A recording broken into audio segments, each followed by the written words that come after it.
Considero, decía, que la prédica de hoy es bastante importante porque es una pregunta que nos hacemos no solamente en esta iglesia, sino que se hacen en muchísimas iglesias cristianas de sana doctrina hoy en día. Esta iglesia y muchas otras iglesias nos hacemos esta pregunta: ¿dónde están los hombres? Y de eso quiero hablarles en esta mañana. ¿Dónde están los hombres? Las iglesias hoy en día han disminuido considerablemente su membresía, especialmente después de la pandemia. No sé si ustedes se dieron cuenta, pero antes de la pandemia había muchísima más efusividad, entre comillas, de lo que es las cosas espirituales. La gente se congregaba mucho más, la gente era mucho más fiel, pero después del flagelo de la pandemia, muchísimos se enfriaron, se fueron al mundo, y los que perseveraron en la fe aún se han hecho más fuertes que antes. Sin embargo, se nota una ausencia increíble de varones en las iglesias. Las iglesias se han llenado de mujeres, pero hay muy pocos hombres. Y nosotros los pastores nos preguntamos: ¿dónde están los hombres? ¿A dónde se fueron?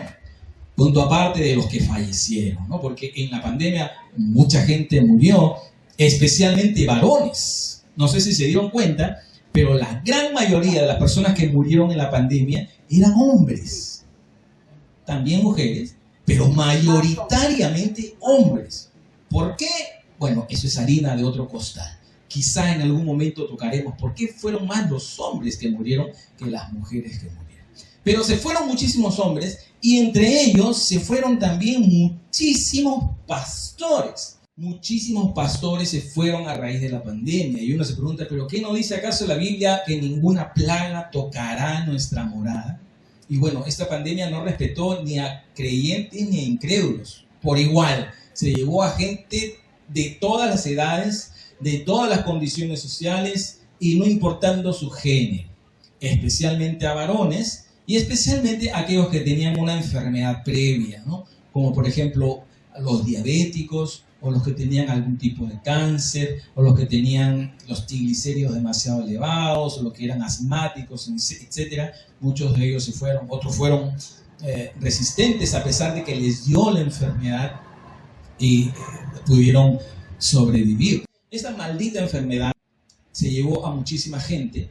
Estamos casi seguros, casi convencidos que fue una enfermedad creada por el hombre. No fue algo fortuito de la naturaleza, ni mucho menos que un chino se comió un murciélago. No, eso son patrañas, son tonterías.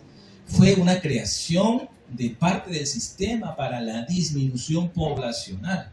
Y no solamente esta enfermedad, sino que la cura, y como dice el salsero, la cura resulta más mala que la enfermedad. Muchos hombres se han ido, y uno se pregunta: ¿dónde están los hombres? No estoy hablando de los que han fallecido, estoy hablando de los que han sobrevivido, tanto a la pandemia como a muchas otras cosas. Han sobrevivido, pero no están en la iglesia, no están con el Señor, no le dicen gracias, Señor.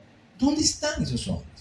Y esta pregunta de ¿dónde están los hombres?, que me vengo haciendo hace un tiempo, me hace acordar a un pasaje de la historia en la cual el Señor Jesús sanó a 10 varones. Y esta historia se encuentra en Lucas capítulo 17, si me acompañan por favor. Versículo 11 dice: yendo Jesús a Jerusalén, pasaba entre Samaria y Galilea, y al entrar en una aldea, le salieron al encuentro 10 hombres leprosos, los cuales se pararon de lejos y alzaron la voz diciendo: Jesús, Maestro, ten misericordia de nosotros. Cuando él los vio, les dijo: id, mostraos a los sacerdotes. Y aconteció que mientras iban, fueron limpiados. Entonces uno de ellos, viendo que había sido sanado, volvió glorificando a Dios a gran voz, y se postró rostro en tierra a sus pies, dándole gracias. Y este era samaritano. Respondió Jesús, dijo: ¿no son 10 los que fueron limpiados? ¿Y los 9 dónde están? No hubo quien volviese y diese gloria a Dios, sino este extranjero. Y le dijo: levántate, vete, tu fe te ha salvado. Sí habíamos leído esa historia antes, ¿verdad? El Señor Jesús le sale al encuentro, o 10 hombres, perdón, le salen al encuentro al Señor Jesús. Eran leprosos. La lepra era, en ese momento era la enfermedad más terrible que había, y no había cura para la lepra, y no podían acercarse a nadie porque eran inmundos según la ley de Moisés, según la Torá, según la ley judía. Y esta ley decía que si tú tenías lepra tenías que apartarte en una ciudad de refugio y no podías acercarte a nadie porque eras inmundo. De hecho, si alguien era inmundo y se encontraba cerca a personas, tenía que gritar por la calle diciendo inmundo, inmundo, para que los que escuchasen esta palabra se apartasen de él.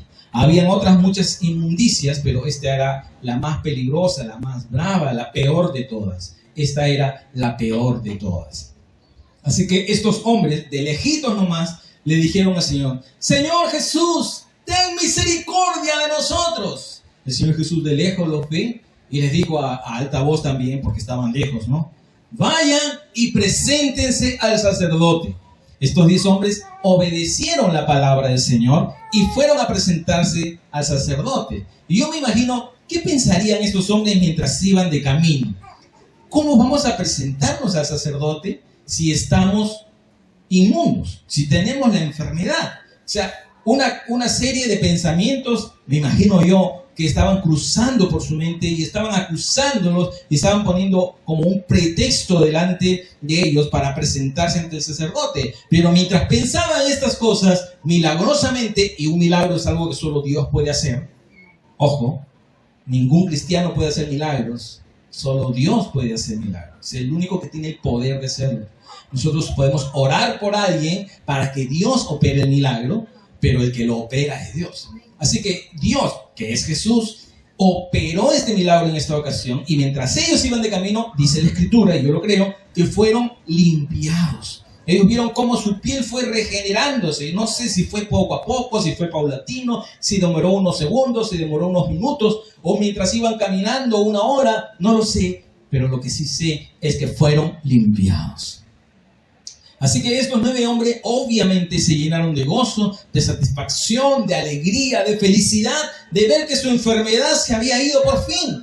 No sé cuánto tiempo la habrían tenido, de repente la tendrían semanas, días, meses, años, o quizás desde que eran niños, pero lo que sí sé es que fueron limpiados, fueron sanados. Y de esos 10 hombres, uno regresó dando gloria a Dios. Y Dios le dijo, 19, y le dijo: levántate, tu fe te ha salvado. No solamente lo había sanado, sino que lo había salvado. Y es que el obrar del Señor es así. Él no solo te sana, Él te salva, que es lo principal. Pero los otros 9, ¿habrían sido salvados? No lo sabemos, pero al parecer no. Quizá después se habrán acordado: uy, el Señor nos sanó una vez, vamos a decirle gracias. Quizá son especulaciones, pero en este momento esos otros 9 no regresaron a darle gloria a Dios ni a agradecer al Señor por haberlos limpiado. Así que fueron sanados, pero no fueron salvados. Y lo que el Señor se preguntaba en ese momento, yo me pregunto también en ese momento: ¿no eran 10 los que fueron sanados? ¿Dónde están los otros 9? Parafraseando la pregunta del Señor: ¿dónde están los hombres? ¿Dónde están los varones? Solo vino este hombre extranjero, ni siquiera era judío, era extranjero, era samaritano. ¿Dónde están los hombres? Y es que para ser hombre hay que ceñirse los lomos. Eso dice la Escritura, que tenemos que ceñirnos los lomos. ¿Y qué significa ceñirse los lomos? Antes de explicarlo, vamos a leerlo en Lucas capítulo 12, ahí mismo estamos en el libro de Lucas. Dice el Señor Jesús: estén ceñidos vuestros lomos y vuestras lámparas encendidas, y vosotros sed semejantes a hombres que aguardan a que su Señor regrese de las bodas, para que cuando llegue y llame, le abran enseguida. Bienaventurados aquellos siervos a los cuales su Señor, cuando venga, halle velando. De cierto os digo que se ceñirán y hará que se sienten a la mesa y vendrá a servirles. Y aunque venga la segunda vigilia, y aunque venga la tercera vigilia, si los hallare así, bienaventurados son aquellos siervos. Pero sabed esto, que si supiese el padre de familia a qué hora el ladrón habría de venir, velaría ciertamente y no dejaría minar su casa. Vosotros pues también estad preparados, porque a la hora que no pensáis, el Hijo del Hombre vendrá. El Señor Jesús dice que los hombres tienen que estar ceñidos sus lomos, ceñidos los lomos. ¿Qué significa esto de estar ceñidos los lomos? Primero entendamos qué cosa es el lomo. El lomo es la parte, no sé si alguno sabe de quiropraxia o algo aquí, pero es la parte debajo de la espalda, donde acaba las costillas. Esta parte de aquí era los lomos. Y el Señor dice, ceñir vuestros lomos, o dicho en un español mucho más hispanoamericano, cíñete los lomos. No ceñid vuestros lomos, sino cíñete los lomos. Un hombre tiene que tener los lomos ceñidos. ¿Y qué significa ceñir? Ceñir significa darle vuelta a una cosa con un cinto. De ahí viene la palabra ceñir, de cinto, de una cinta. Y lo que nosotros los hombres hoy en día usamos se llama cinturón. U otros también le decimos correa. Así que cuando nosotros nos ponemos la correa en el pantalón, lo que estamos haciendo es ceñir nuestros lomos. Eso significa ceñir los lomos. Dice el versículo 35, estén ceñidos vuestros lomos. Estén ceñidos vuestros lomos. Es decir, dicho en un lenguaje actual, ponte la correa. Ponte el cinturón, apriétate el cinturón. Pero en ese tiempo no se utilizaban los pantalones que hoy en día utilizamos. No se utilizaban los pantalones jeans. Los pantalones jeans, o de mezclilla, como se le conoce en algún sitio, o vaqueros, como se traduciría del inglés al castellano, o lavados en piedra, este que tengo puesto yo en este momento, que son los pantalones más comunes que existen. El 80% de los hombres en la calle usan jeans, ¿no? Antes pues no habían esos jeans. ¿Qué había entonces antes? Había una túnica que iba desde el cuello hasta los pies. ¿Sí? ¿Tienen la idea? Una túnica. No había estas camisitas modernas, habían túnicas, un solo vestimento del cuello hasta los pies. ¿Y qué es lo que hacían las personas cuando necesitaban hacer un trabajo? No iban, pues, ustedes las mujeres saben, ¿no? Cuando están con un vestido largo hasta los pies, no se puede hacer nada, ¿no? Es muy difícil hacer cosas cuando tienes un vestido, sobre todo los que son de tubo, ¿no? ¿Qué vas a hacer? Porque cuando estás con un vestido de tubo no puedes hacer nada. Entonces, más o menos así eran las túnicas en aquel tiempo, en el tiempo bíblico, los tiempos bíblicos. Entonces, lo que hacían los hombres era remangarse esas túnicas, las pasaban por entre las piernas y se las amarraban a la cintura. No quedaba tan bonito que digamos, pero era muy práctico, porque estando con las túnicas hasta el piso no podían hacer nada. Pero cuando se las remangaban y se las amarraban, entonces eso era ceñirse los lomos. Y significaba estar preparado para hacer un trabajo o también para ir a la guerra. El apóstol Pablo en el libro de Efesios nos dice, vístanse de toda la armadura de Dios. Y dice en uno de los versículos, ceñidos vuestros lomos con la verdad. Que esto es una figura espiritual de remangarse el vestido, de remangarse esta túnica, amarrársela y estar preparado. Eso es lo que tienen que hacer los hombres, Gonzalo. Eso es lo que tienen que hacer los hombres, hermano Jaime. Eso es lo que tenemos que hacer los hombres, ceñir nuestros lomos, estar preparados. Y fíjense en lo que sigue del versículo 35. Refuerza el Señor Jesús diciendo, estén ceñidos vuestros lomos y vuestras lámparas encendidas. Y si ustedes recuerdan, también el Señor habla otra parábola de 10 mujeres, que 5 eran prudentes y 5 eran insensatas, y las prudentes tenían sus lámparas llenas, mientras que las insensatas tenían sus lámparas vacías. Esto no es otra cosa que estar preparado. Y hay muchos hombres que han dejado de prepararse. Y en los siguientes versículos vamos a ver por qué. ¿Por qué no están listos? ¿Por qué han cabeceado? ¿Por qué han dormido? ¿Por qué han caído en la trampa del diablo? de alejarse de las cosas de Dios. Versículo 41 y adelante. Entonces Pedro le dijo: Señor, ¿dices esta parábola a nosotros o también a todos? Y dijo el Señor: ¿quién es el mayordomo fiel y prudente al cual su Señor pondrá sobre su casa para que a tiempo les dé su ración? Bienaventurado aquel siervo al cual, cuando su Señor venga, le haya haciendo así. En verdad os digo que le pondrá sobre todos sus bienes. Versículo 45, aquí está lo importante, o lo más importante de lo que venimos hablando.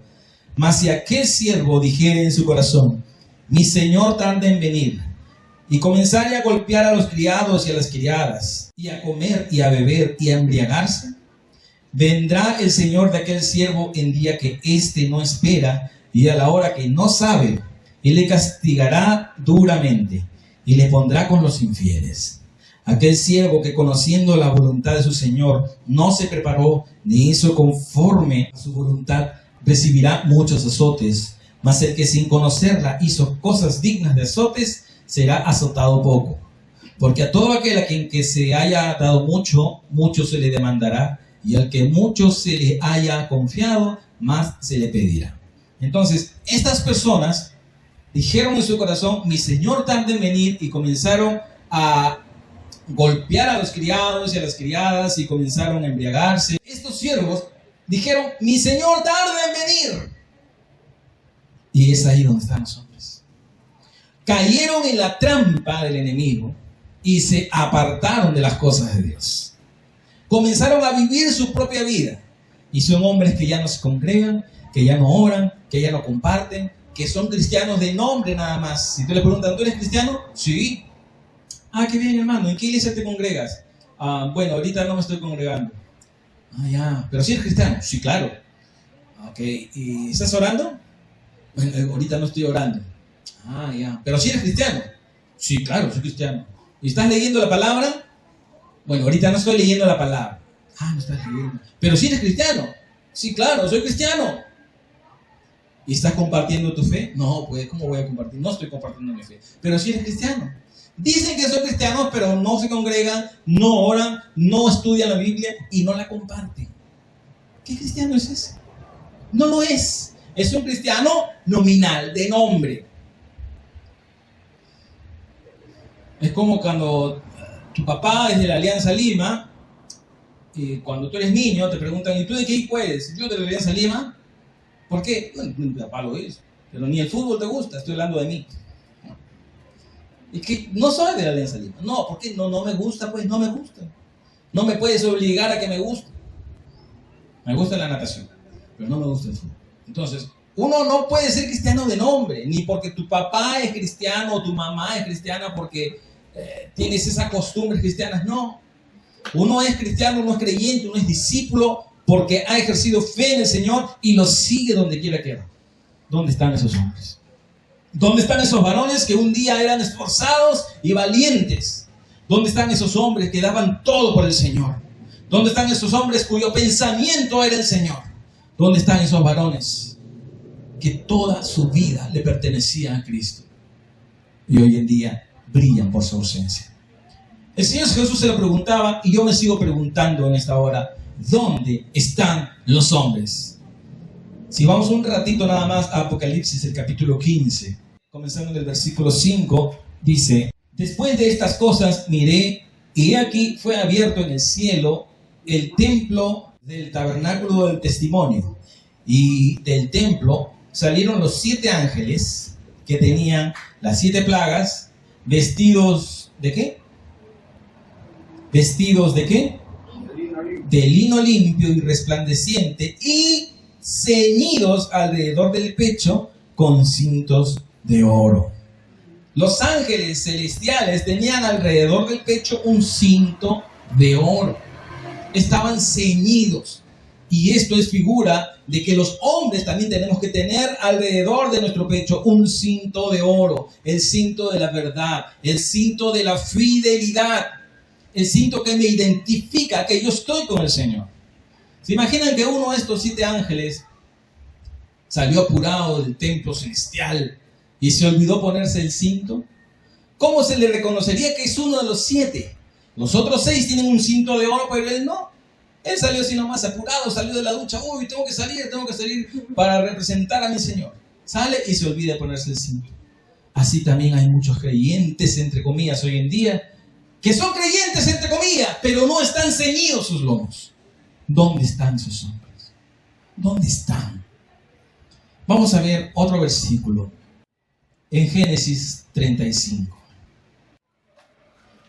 Y mientras vamos buscando Génesis, quiero decirles que de algún modo las mujeres son un poco diferentes a los varones. En el sentido que las mujeres son más sensibles de alguna manera a las cosas del espíritu. Y son también más perseverantes en las cosas espirituales. Por lo general, las mujeres son más perseverantes en las cosas de Dios. Pasan los días, pasan los meses, pasan los años y ahí están, fieles a su Señor. ¿Cuántas mujeres fieles vinieron esta mañana? Amén. Ahí están las mujeres de Dios. Las mujeres del Señor son fieles, son perseverantes, casi todas. Algunas también son infieles y están con sus lámparas vacías. Pero ustedes son de las fieles, las que tienen sus lámparas llenas del conocimiento de la verdad.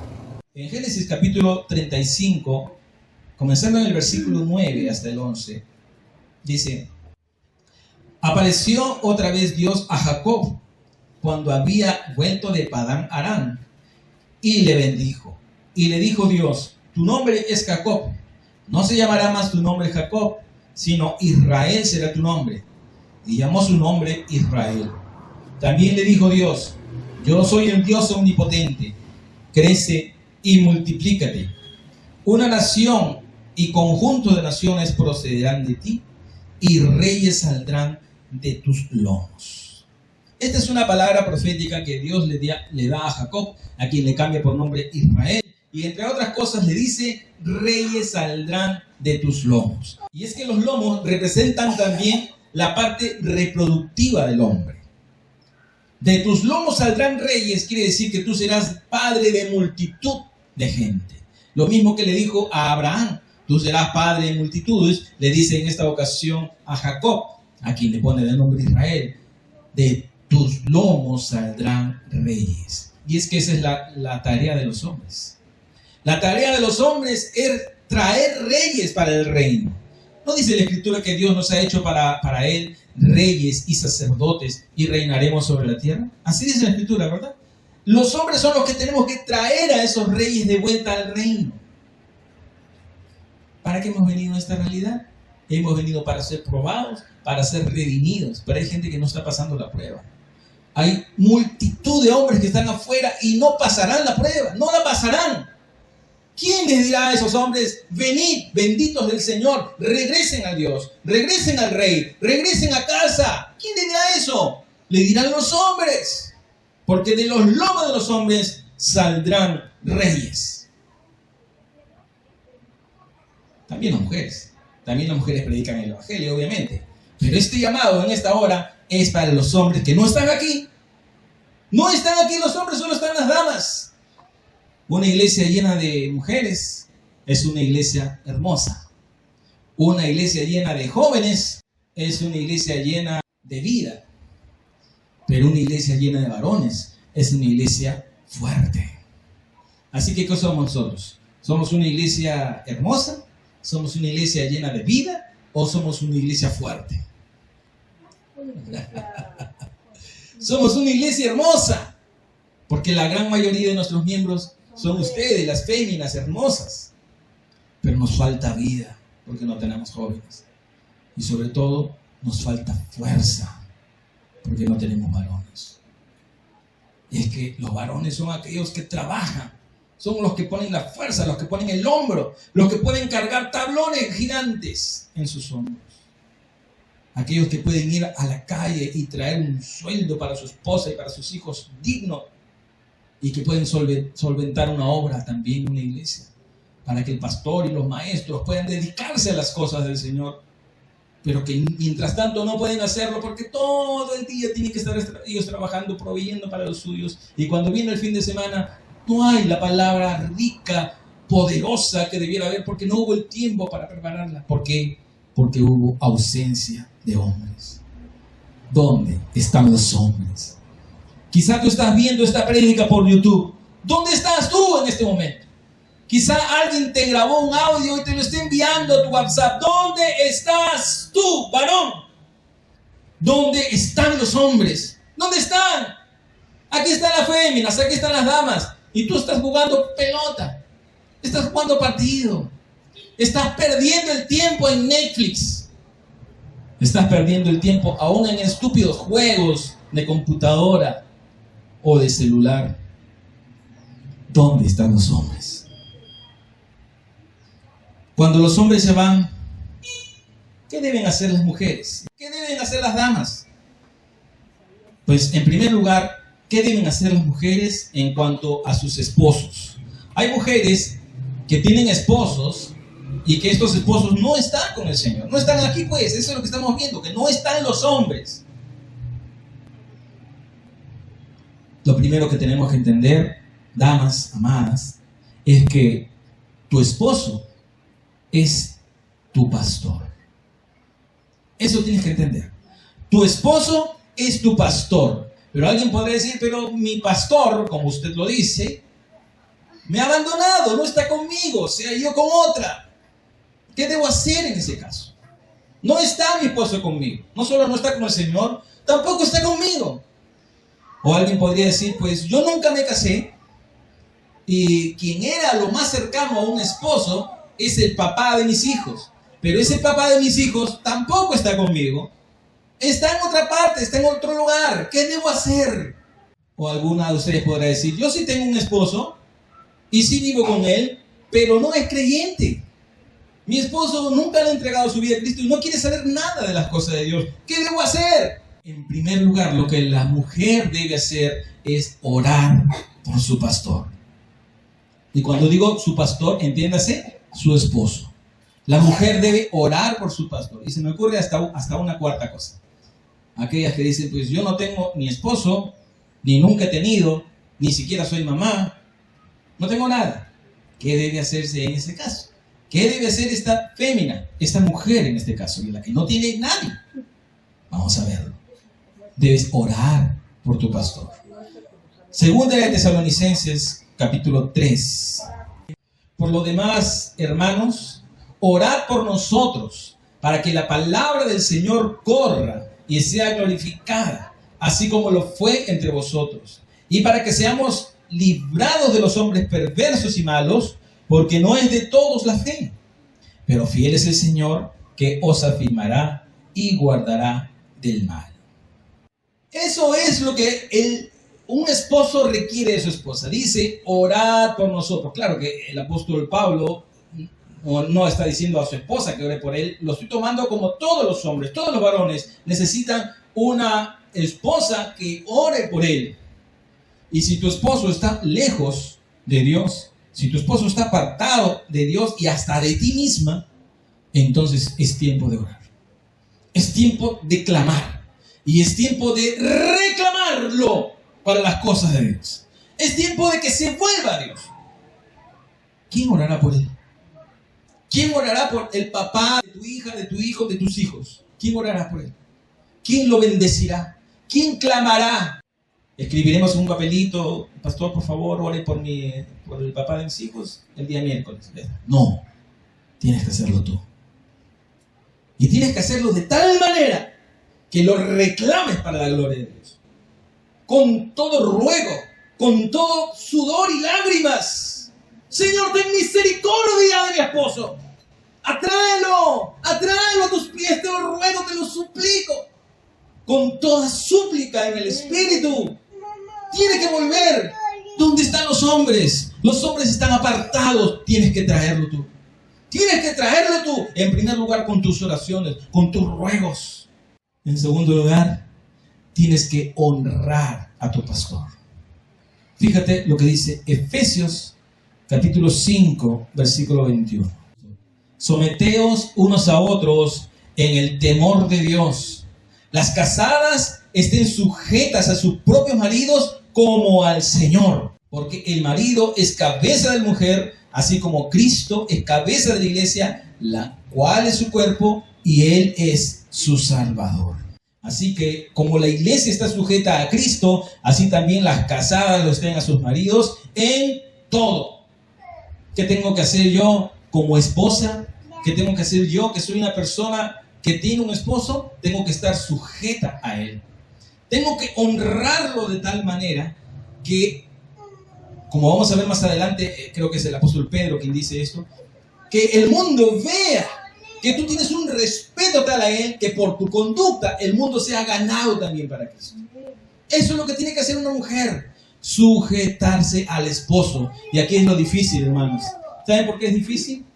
Porque por naturaleza la mujer no le gusta sujetarse al esposo. No le gusta, no quiere.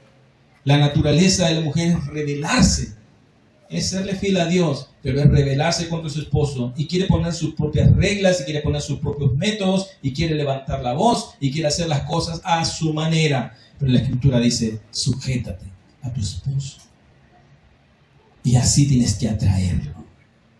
En tercer lugar, la mujer tiene que bendecir a su pastor. Y con el siguiente verso vamos a matar dos pájaros de un solo tiro. Proverbio capítulo 18, verso 21, dice: la muerte y la vida están en poder de la lengua, y el que la ama comerá de sus frutos. Este verso se ha malinterpretado por años en muchísimas iglesias. Se ha malinterpretado. Dice, la muerte y la vida están en poder de la lengua. ¿Saben cómo lo hemos interpretado? Lo hemos interpretado así: que nuestras palabras tienen poder. Y que como nuestras palabras tienen poder, tenemos la facultad de cambiar la realidad. Y que lo que confesamos, eso se hará. Porque lo que tú crees, eso creas. Eso no dice la Biblia en ninguna parte. Eso dice más bien la brujería. La brujería de hoy en día, la chamanería y todas esas cosas oscuras, dicen así: lo que tú crees, creas. Cuando un hermano te dice lo que tú crees, creas, dile, ¿dónde dices una palabra? El que habla, hable conforme a las palabras de Dios. No dice eso la Biblia. No dice que el que cree, crea. No. Pero sí dice que la muerte y la vida están en la lengua. ¿Qué quiere decir entonces este verso? Que la muerte y la vida no están tanto en el que dice las palabras, sino más bien en el que las escucha. Por ejemplo, si yo como padre le digo a mi hijo, eres un estúpido, mis palabras no están creando a un hijo estúpido, sino que él se está creyendo que es un hijo estúpido, que es un niño estúpido. Entonces, mis palabras han tenido muerte, y él ha escuchado muerte, y él aplicará muerte en su vida. Por otro lado, si tú le dices, como yo le digo siempre a Marcelito, qué bendición eres, hijo, eres muy inteligente, eres un niño bueno, aplicado, obediente, me gusta como eres. Yo le digo ese tipo de cosas todo el tiempo, no porque estoy confesando, sino porque él tiene que creerlas. Él va a creer eso y él va a adoptar esa realidad en su vida, no porque yo lo diga, sino porque él lo cree. Las palabras de Dios tienen poder, pero nuestras palabras no. Poder creativo me refiero. Solo Dios puede crear. Y hay algunos que dicen, no, pero es que Dios llama las cosas que no son como si fuesen para que sean. Sí, pues, Dios, pero no tú. Yo no llamo las cosas que no son como si fuesen para que sean. Solo Dios puede crear. Por más que confieses cosas y te pases años confesándolas, nunca pasará nada. Pasarán las cosas en ti cuando tú las creas, pero tus palabras no tienen un poder creativo. Entonces, lo que la mujer debe hacer, volviendo al tema, es bendecir a su esposo. Es decirle cuán necesario es que Dios esté en su vida. No porque Dios necesite de él, sino porque él necesita de Dios. La pregunta de esta semana en las redes sociales era: ¿será que Dios necesita de ti? ¿O será que tú necesitas de Dios? Y la respuesta es obvia. Yo necesito de Dios. Hermana, tu esposo necesita de Dios. Y tú necesitas decírselo. No solo esperar. Bueno, yo espero en el Señor, que algún día el Señor toque su corazón. No. Espéralo, sí. Ora, sí. Pero también díselo. Díselo así, con firmes palabras. Dile, quiero hablar contigo en el nombre de Jesús y me vas a escuchar. Tú necesitas de Dios, necesitas arrepentirte y necesitas que la misericordia de Dios venga sobre tu vida. Necesitas abrir tu corazón porque el diablo te ha engañado, el enemigo te ha engañado, el enemigo te ha tumbado, te ha destrozado. Pero hoy podemos clamar porque la misericordia de Dios vuelva a tu vida. Tú necesitas de Dios. Háblale así con firmeza. Es tu esposo, es un hombre y ese hombre es necesario en la iglesia. ¿Dónde están los hombres? Están perdidos afuera, pero tú los vas a traer. Estoy hablando de tu esposo o aquel que fue tu esposo. Quizás están divorciados o quizás es simplemente el papá de tus hijos. Y por último, tienes que animar a tu esposo. Voy a decir los otros 3 por si no se acuerdan. Número 1 era orar por tu pastor. Número 2, honrar a tu pastor. Número 3, bendecir a tu pastor. Y ahora número 4, animar a tu pastor. Vamos a 1 de Pedro capítulo 3. Ya estamos acabando, no se me aburran. Dice la escritura que el apóstol Pablo disertaba tan largo, pero tan largas eran las prédicas del apóstol Pablo, que en una ocasión un joven se quedó dormido y estaba sentado en una pared, en un muro, y se cayó. Dormido se cayó. ¿Y qué le pasó al joven este? Se murió. Se murió. Y el apóstol Pablo le impuso las manos para que resucite y resucitó. Gracias a Dios. Eso es para que no se duerman las prédicas. Asimismo, vosotras mujeres, estad sujetas a vuestros maridos, para que los que no creen a la palabra sean ganados sin palabra por la conducta de sus esposos. Estad sujetas a vuestros maridos. Tenemos que animar a nuestros esposos, animarlos, no desanimarlos. ¿Sabes tú qué es lo que desanima más a un hombre? Una mujer rebelde, una mujer que quiere imponer sus propias normas, sus propias leyes, sus propias cosas, su carácter. Las mujeres son bellísimas, eso no cabe duda. Ustedes son lo más hermoso de la creación de Dios, son bellísimas. Pero valgan verdades, muchas veces su carácter no lo es. El carácter de una dama muchas veces desdice la hermosura de su rostro. Yo puedo tener una mujer hermosa enfrente de mí, pero su carácter me desanima. Tú no tienes que desanimar a tu pastor, a tu esposo. Tienes que animarlo, mostrarle sujeción, mostrarle respeto, mostrarle: yo soy una mujer en la cual Cristo reina y vive, y por cuanto Cristo reina y vive, me voy a sujetar a mí porque te amo. Me voy a sujetar a ti porque te amo. Tenemos que orar por nuestro pastor, hermanas, orar por tu pastor, honrar a tu pastor, bendecir a tu pastor, animar a tu pastor. Y cuando hablo de pastor me refiero a tu esposo. Y aún si es inconverso, versículo 2 o la segunda parte del 1, se han ganado sin palabra por la conducta de sus esposas, considerando vuestra conducta, dice el versículo 2, casta y respetuosa. Vuestro atavío no sea el externo, de peinados ostentosos, de adornos de oro o vestidos lujosos, sino el interno, el del corazón, en el incorruptible ornato de un espíritu afable y apacible. Apacible quiere decir de paz. Hay esposas que no traen paz, traen pura guerra, traen puro conflicto, traen pura gritería. Tú tienes que traer paz a tu hogar. Tú eres la llamada, hermana, que es de grande estima delante de Dios, porque así también se ataviaban en otro tiempo aquellas santas mujeres que esperaban en Dios, estando sujetas a sus maridos, como Sara obedecía a Abraham llamándole Señor, de la cual vosotros habéis venido a ser hijas. Hacéis el bien sin temer ninguna amenaza. ¿Cuántas podrían decirle a ese pastor suyo, a su esposo tuyo? Mi Señor. ¡Wow! Eso sí que es tremendo, ¿no? Llamarle mi Señor a tu esposo, a tu pastor. Hoy en día se hace todo lo contrario. Eso es en primer lugar, al esposo, al pastor. En segundo lugar, a los hijos, pues. Quizá ya no tengas ningún esposo, ya eres viuda, ya eres una persona que, o ya no hay ninguna reconciliación posible con tu esposo, no la hay, pero tienes hijos. Y a ellos es lo que tienes que ver, a esos hombres de esa edad, de esa edad, chiquititos. Ellos son los pastores futuros. Ellos son los pastores, porque cada hombre, óigame bien, cada varón es un pastor. Todos los pastores, todos los hombres son pastores, pastores de su hogar, pues. Los hijos, 1 Timoteo capítulo 2. Otro texto mal interpretado. Vamos a ver cómo lo interpretan ustedes. ¿Ya? Voy a ponerlos a prueba.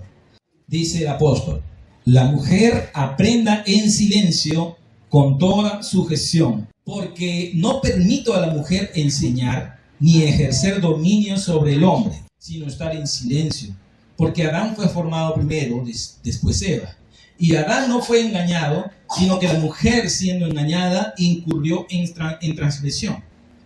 Versículo 15, ahora sí. Pero se salvará engendrando hijos si permaneciere en fe, amor y santificación con modestia. A ver, otro de los versículos peor interpretados de toda la Biblia. Dice, literalmente, dice, pero se salvará engendrando hijos. ¿Qué quiere decir este versículo? ¿Qué dicen ustedes? ¿Qué opinan ustedes?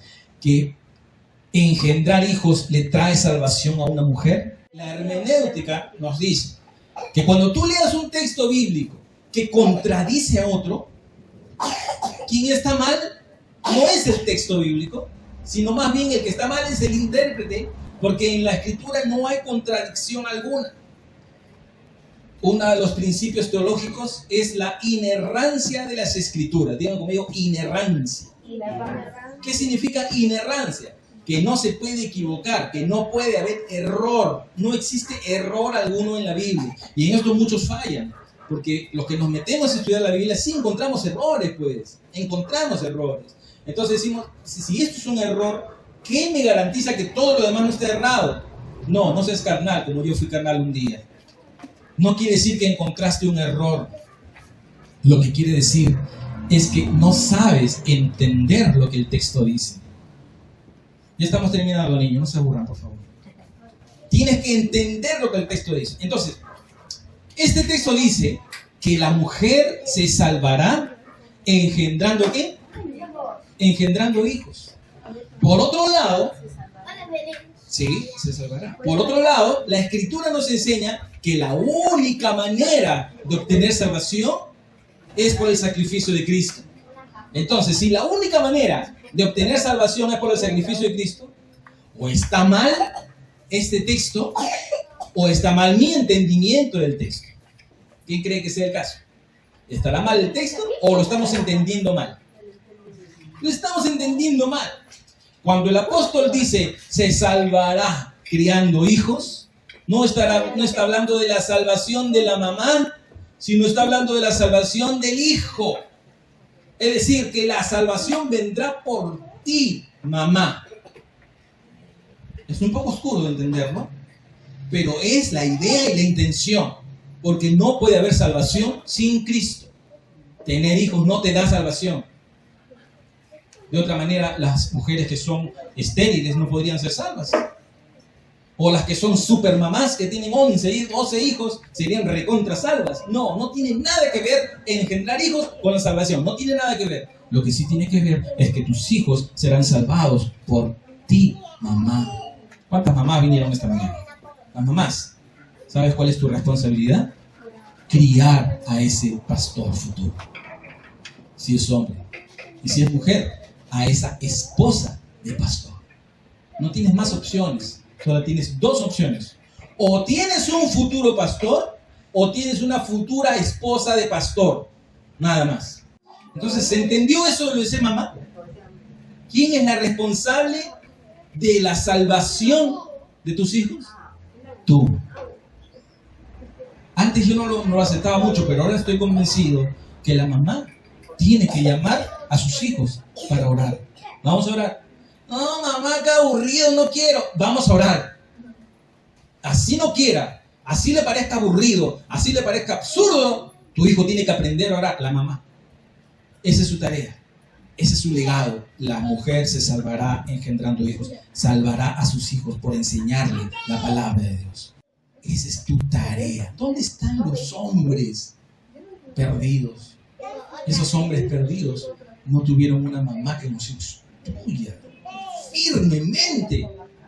Instruye al niño en su camino y aun cuando fuere viejo, no se apartará. Ahí están las mamás, pues. Ahí están las mamás. Instruye a tu pequeño futuro pastor o tu pequeña futura esposa de pastor. Entonces, ¿qué tiene que hacer una mujer por su pastor? Es decir, su esposo. Todo lo que hemos visto. ¿Qué tiene que hacer una mujer por sus hijos? Todo lo que hemos visto. Pero ¿qué pasa si tú no tienes ni pastor ni hijos? Es decir, ni esposo ni hijos. ¿Qué tienes que hacer? Tienes que ir al mundo y rescatar a futuros pastores. Y predicar el evangelio. No le llamamos en la Biblia hijos espirituales necesariamente, porque si le llamamos hijos espirituales, ellos tendrían que llamarnos a nosotros padres espirituales. Y la paternidad espiritual no es un tema bíblico. Al contrario, el Señor Jesús dice: no llaméis Padre vuestro a nadie en la tierra. Esas iglesias modernas, las cuales dicen: yo soy tu padre y a mí me debes sujeción, y a mí me debes sumisión, y yo soy tu cobertura espiritual, eso no viene de Dios, eso proviene del enemigo de Dios, eso es del diablo. La paternidad espiritual no es eso. Lo que nosotros tenemos que hacer es traer discípulos de Cristo, no hijos para ti. Ni de cariño. Estoy molesto. Ni de cariño. Nada que madre. ¿Qué es eso de madre? Peor que los romanos estamos, que le llaman madre a las monjas. Madrecita. ¿Cuál madrecita? No, madrecita, es tu hermana. Es otra cosa. Estamos hablando de paternidad espiritual. Esa es una doctrina satánica. Entonces, ¿qué debo hacer yo como mujer? Debo traer a pastores a la iglesia. Ellos no saben que son pastores. Ellos no saben que son el pueblo de Dios, pero tú tienes que traerlos. ¿Dónde están los hombres? Pregunto con lágrimas en mi corazón. ¿Dónde están los hombres? Tenemos que clamar por ellos. Tu esposo, en primer lugar, el papá de tus hijos, gánatelo. Si las mujeres del mundo saben seducir a los hombres, con cuánta mayor razón ustedes no podrán seducir a ese esposo que no está, a ese papá de tus hijos que tendría que estar contigo. Hazlo. Pero no solamente utilices armas carnales, sino utiliza armas poderosas en Dios para destrucción de fortalezas. Clama por Él. Clama por Él. Ayuna por Él. ¿No dice el Señor Jesús que este género no sale sino con ayuno y oración? Se refiere al género de la incredulidad. Ayuna para que tu incredulidad se vaya y que tu clamor llegue sin estorbo a Dios y que Dios toque el corazón del padre de tus hijos. Tú eres la llamada. Tú eres esa evangelista que traerá a ese hombre a los pies de Cristo. ¡Lo eres tú! No esperes que las piedras se levanten. ¡No esperes! Eres tú.